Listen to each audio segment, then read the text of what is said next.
Nagpunta nga ho pala ang mga kalinggit din nga ho pala sa may San Isidro, sa boarding house nga ho pala ng dati kong mga kasama sa boarding house. Nagfood trip nga ho pala kami din tapos nagluto din kami dyan ng pansit bato. Pagkatapos ko nga ho pala dyan maglaba ay naligo na nga rin ho pala ako at nagbihis.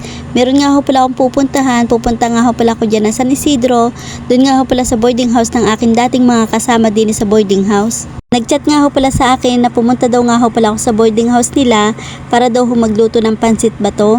Hindi naman ho ako makatanggi at lagi nga ho pala silang napunta din kaya naman ho dumayo na ako sa boarding house nila. Fast forward na nga ho pala rin mga kalinggit, andito na nga ho pala kami sa boarding house nila, din nga ho pala rin sa may San Isidro, Holy Redeemer Subdivision. Bago nga ho pala kami mga kalinggit pumunta din sa boarding house nila, ay bumili muna nga ho pala kami ng pagkain.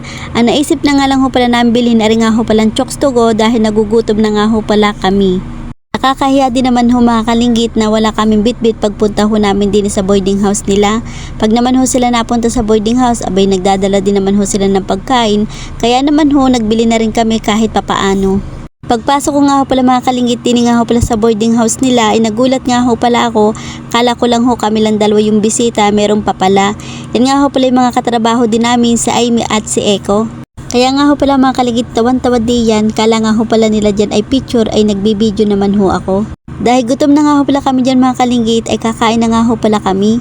Nagluto din nga ho pala sila dyan ng chicken curry at Shanghai, kain tayo mga kalinggit. Pagkatapos nga ho pala namin mga kalinggit kumain dyan, maya-maya naman ho ay nagtimpla kami dyan ng iced coffee.